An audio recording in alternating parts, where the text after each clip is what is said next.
When my phone lit up with an unfamiliar number, I almost let it ring until voicemail. I had spent the last 6 months trying to move on from a relationship that had ended without closure. My ex and I hadn't spoken since the breakup, and I had promised myself I wouldn't reopen old wounds. Curiosity got the better of me, though, and I answered. "Hi, it's Emma," the voice said hesitantly. It was my ex. For a moment neither of us spoke. The silence felt heavier than the years we'd spent together. "I know I probably shouldn't be calling," she continued, "but my mom's car broke down this morning. She's stranded at home, and every mechanic in town says it'll be at least a week before they can look at it. She remembered how you used to fix cars and, well, she asked if I'd call you." I closed my eyes and leaned back in my chair. Her mother, Linda, had always treated me like family. During the years Emma and I dated, Linda never judged me for my modest job or my simple life. She always welcomed me with homemade meals, laughed at my terrible jokes, and reminded me to never stop chasing my dreams. Even after Emma and I separated, I couldn't bring myself to think badly of Linda. "I'll be there in an hour," I replied. The drive to Linda's small countryside home felt strangely familiar. Every road carried memories, weekend barbecues, birthdays, lazy Sunday afternoons, and moments I thought would last forever. As I pulled into the driveway, I noticed the same blue sedan sitting crookedly beside the garage. Linda stepped onto the porch with a warm smile that hadn't changed despite the years. "I knew you'd come," she said gently. "I couldn't leave you stranded." She hugged me briefly before leading me to the car. "It just died on me while I was coming back from the grocery store," she explained. "Wouldn't start again." I opened the hood and immediately noticed years of neglected maintenance. The battery terminals were heavily corroded, the serpentine belt had cracked nearly in half, and several wires looked loose from vibration. It wasn't a quick fix, but it wasn't beyond repair either. "I'll see what I can do," I said. For the next several hours, I worked under the afternoon sun. My hands became stained with grease as I cleaned connections, replaced the damaged belt with one I picked up from the local parts store, tightened loose wiring, and checked every fuse one by one. Linda never interrupted. Instead, she quietly sat on the porch watching me work, occasionally bringing out cold lemonade, sandwiches, or a fresh towel to wipe the sweat from my face. "You always worked harder than anyone I knew," she said with a smile. I laughed softly. "I've just always liked fixing things." She looked at me thoughtfully before answering. "Some things are easier to fix than others." I knew exactly what she meant, but neither of us mentioned Emma. Hours passed. Finally, I turned the key. The engine hesitated for a second before roaring smoothly to life. The sound echoed through the quiet neighborhood. Linda clapped her hands together like a child on Christmas morning. "You did it!" I stepped back, smiling as the engine settled into a steady rhythm.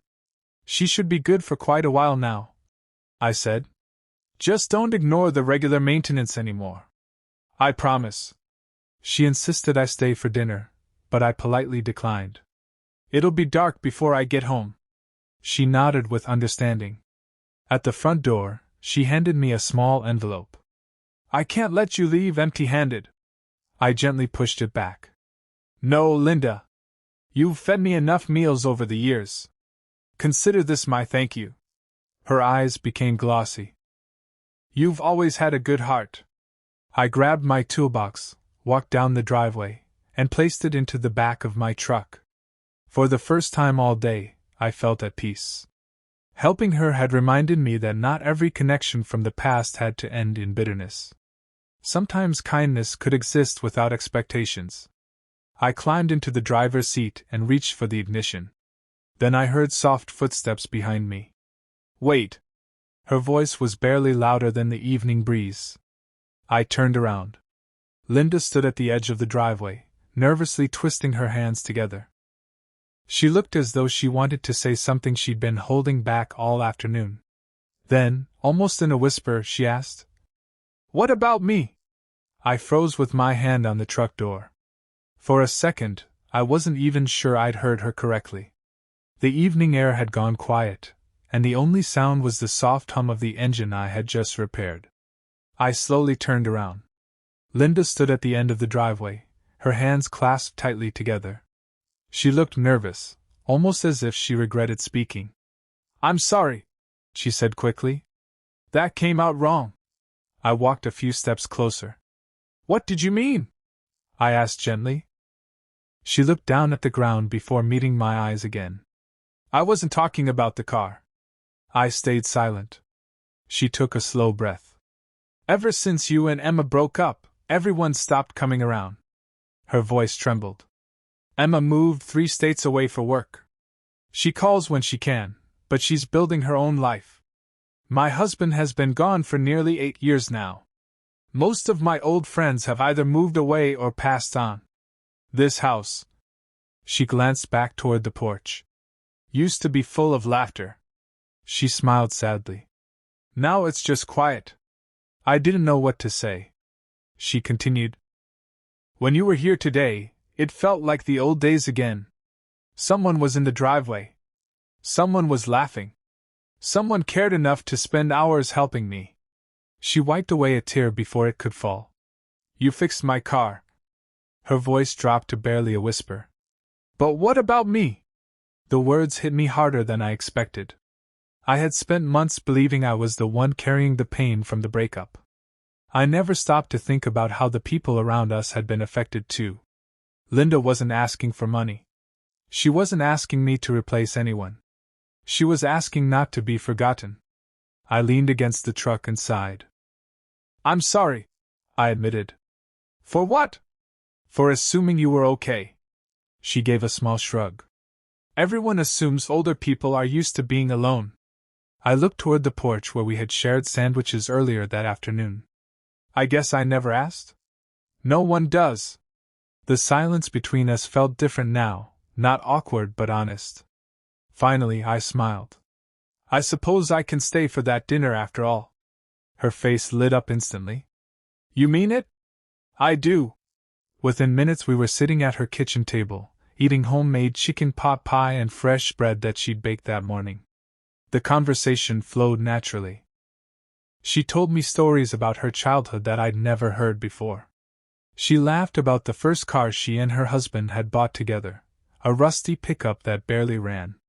She admitted she still talked to his photographs some mornings because it made the house feel less empty. I found myself laughing more than I had in months. When dinner was over, I helped wash the dishes despite her protests. Before I left, I programmed my phone number into her cell phone. "No need to go through Emma next time," I joked. She smiled. "I'd like that." The following Saturday, she called. Not because the car had another problem. She simply wanted to know if I liked blueberry pie. The Saturday after that, she invited me to help clean out her garage. The week after, we planted flowers in the front yard together. Slowly, what started as a favor became a routine. Sometimes I'd mow her lawn. Sometimes we'd watch old movies. Sometimes we'd simply sit on the porch drinking iced tea while the neighborhood kids rode their bikes past the house. Months later, Emma came home for Thanksgiving. She looked surprised when she pulled into the driveway and found me helping Linda hang Christmas lights. "I didn't know you two still kept in touch," she said. Linda answered before I could. "He didn't just fix my car." She smiled warmly in my direction. "He reminded me I still mattered." Emma looked at both of us for a long moment before quietly saying, "I'm glad." There was no jealousy. No awkwardness. Only understanding. That evening, as I prepared to leave, Linda handed me a small framed photograph. It was an old picture from years earlier, Emma, her father, Linda, and me standing together beside that same blue sedan after a family picnic. On the back she'd written just one sentence. "The best mechanics don't just repair machines, they help repair hearts." I still keep that picture on my bookshelf today. Because sometimes life gives you a second chance, not to rekindle an old romance, but to become the person someone desperately needed when everyone else had quietly moved on. And every time my phone rings and I see Linda's name, I smile before answering. "Hello, Mom number 2," I say. Her laugh on the other end reminds me that the greatest thing I repaired that day was never the car at all.